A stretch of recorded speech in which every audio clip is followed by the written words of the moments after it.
Shalom Bapak dan Ibu, saudara yang terkasih dimanapun kita berada.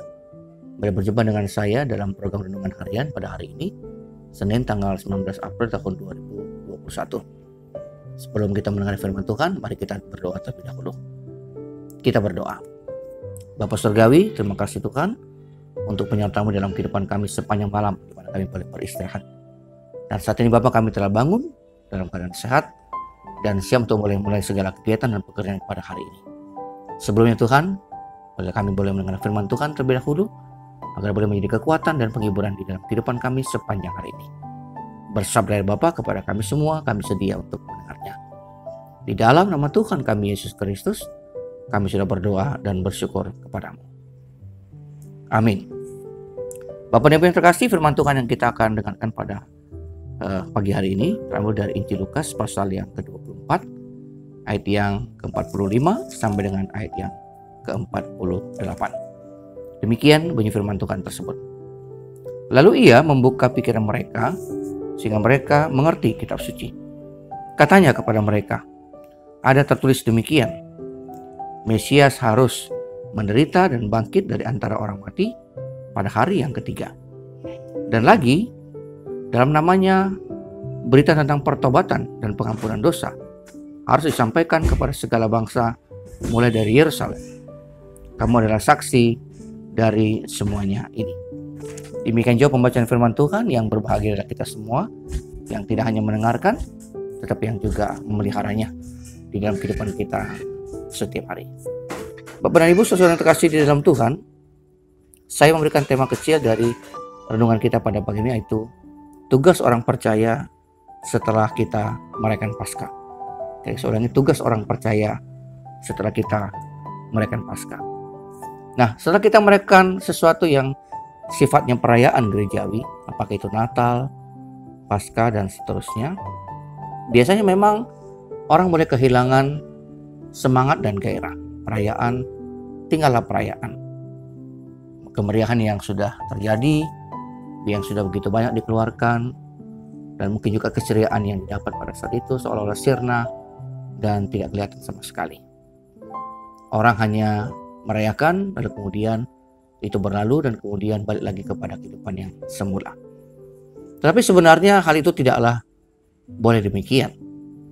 Harusnya setiap kegiatan-kegiatan dan perayaan gerejawi itu membawa dampak dan sebuah perubahan yang nyata dalam kehidupan kita. Saat kita merayakan Natal, harusnya kita menjadi lebih baik atau lebih percaya atau lebih mengerti dan seterusnya. Begitu juga demikian. Ketika kita merayakan Paskah, harus kita menjadi lebih mengerti, lebih menghayati, lebih sungguh-sungguh, dan seterusnya dan sebagainya. Itu juga lah yang saat ini sedang menjadi fokus perhatian kita setelah kita mulai merayakan Paskah. Sudah 2 minggu lamanya kita merayakan Paskah, dan kemudian pertanyaannya adalah sekarang, apakah yang menjadi tugas kita sebagai orang percaya setelah kita merayakan Paskah? Apakah Paskah hanya tinggal sebagai perayaan yang rutin kita lakukan setiap tahun? Ataukah Paskah itu membawa sebuah perubahan yang penting di dalam kehidupan kita? Nah, dari pembacaan pada hari ini, dari firman Tuhan yang kita baca tadi, setidak-tidaknya ada 2 hal yang harus kita lakukan sebagai orang percaya setelah kita merayakan Paskah. Yang pertama adalah mengalami pertobatan. Dan yang kedua adalah menjadi saksi bagi Allah, atau menjadi saksi bagi kebangkitan Kristus. Nah, dalam konteks pembacaan tadi, kalau kita melihat bagaimana murid-murid pada awalnya, kita sebut sebagai orang yang tidak percaya, orang yang ragu-ragu, orang yang pikiran tertutup, itu bisa kita benarkan. Karena meskipun mereka sudah melihat dan mendengar berita tentang kebangkitan Tuhan kita Yesus Kristus dari beberapa orang yang sudah melihat langsung, mereka tetap juga belum percaya. Lalu karena itu Tuhan datang dan membuktikannya kepada mereka dengan mempersilakan mereka untuk meraba, bahkan mungkin makan sepotong ikan goreng di depan mereka sebagai bukti nyata. Kemudian Tuhan katanya membuka pikiran mereka dan mengatakan bahwa apa yang terjadi pada dirinya itu semua sudahlah dinubuatkan sejak lama dalam kitab suci, atau dalam firman Tuhan yang tertulis dalam kitab suci orang-orang Yahudi pada masa itu. Sekarang kita mengetahuinya dari perjanjian lama. Kemudian Tuhan mengatakan bahwa murid-murid itu harus mengalami pertobatan. Pertobatan yang dimaksud di sini adalah pertobatan dari yang kurang percaya tadi. dari yang ragu-ragu akan kebangkitan Tuhan menjadi orang yang yakin dan percaya dan tidak lagi ragu-ragu. Ada sebuah perubahan yang dialami oleh para murid. Itulah makna atau definisi pertobatan dalam konteks ini. Orang yang mengalami perubahan dari yang tidak percaya menjadi percaya, dari orang ragu-ragu menjadi sangat yakin dan percaya.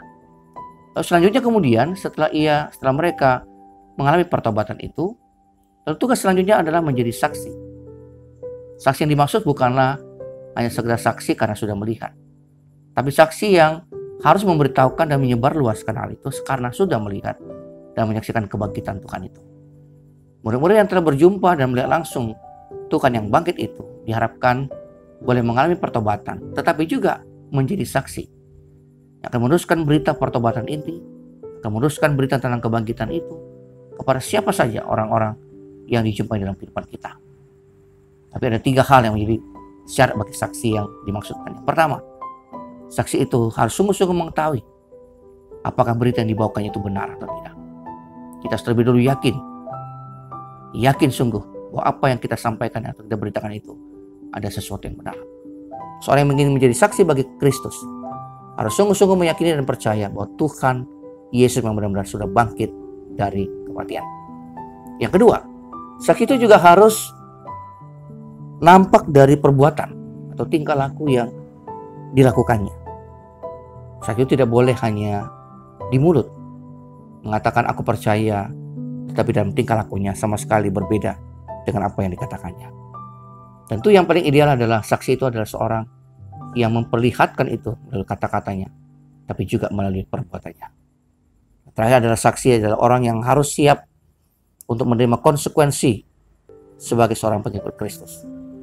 Ada kalanya kita mungkin mengalami ketidaknyamanan, mungkin mengalami hal-hal yang berat, duka cita, hal-hal yang mungkin menyulitkan kita karena kita memberitakan tentang Dia yang lahir, yang bangkit dari kematian. Tetapi itu adalah konsekuensi yang harus dialami oleh setiap Kristus. Biarlah kita boleh menjadi saksi yang betul-betul mengalami itu, karena kita mempersaksikan Allah yang bangkit dari antara orang mati. Bapak dan terkasih, marilah kita pada hari ini menyimpulkan 2 hal yang paling penting dalam kaitan dengan Paskah. Terkait merayakan Paskah, tadi saya mengatakan ada 2 hal yang harus kita lakukan. Yang pertama adalah kita harus mengalami pertobatan. Tinggalkan segala apa yang mungkin buruk dalam kehidupan kita. Tinggalkan keraguan-raguan, ketidakpercayaan kita. Dan marilah kita menjadi orang yang percaya terutama pada kebangkitan Tuhan kita Yesus Kristus. Yang kedua, marilah kita menjadi saksi dimanapun kita berada dan di tempat manapun Tuhan menempatkan kita. Saksi itulah yang terpenting untuk kemuliaan bagi nama Tuhan. Yang firman Tuhan pada hari ini sungguh dapat kita mengerti sehingga dapat kita lakukan di dalam kehidupan kita setiap hari. Amin. Kita kembali bersatu di dalam doa. Bapa di surga, terima kasih untuk firman Tuhan yang telah kami dengarkan bersama pada saat ini. Kami akan percaya Engkau yang telah berbicara di tengah-tengah kami. Dan kami juga berkomitmen untuk boleh melakukannya. Biar Tuhan kami boleh mengalami pertobatan. Dan juga boleh menjadi saksi-Mu Tuhan. Saksi yang mempersaksikan akan kebangkitan Tuhan Yesus dalam kehidupan kami. Berkati kami sepanjang hari ini Tuhan. Berkati apa yang akan kami kerjakan. Berkati setiap usaha yang akan kami lakukan. Berkati juga seluruh keluarga kami di mana mereka berada. Berkati saudara-saudara kami Tuhan yang saat ini sedang berjuang melawan sakit penyakit. Dan mempertahankan kehidupan mereka. Terima kasih Bapak. Inilah doa dan syukur kami Tuhan kepada-Mu. Hanya di dalam nama Tuhan kami Yesus Kristus kami sudah berdoa dan bersyukur kepada-Mu. Amin. Baik Bapak Ibu dan Ibu, selamat pagi, shalom. Tuhan memberkati kita semua.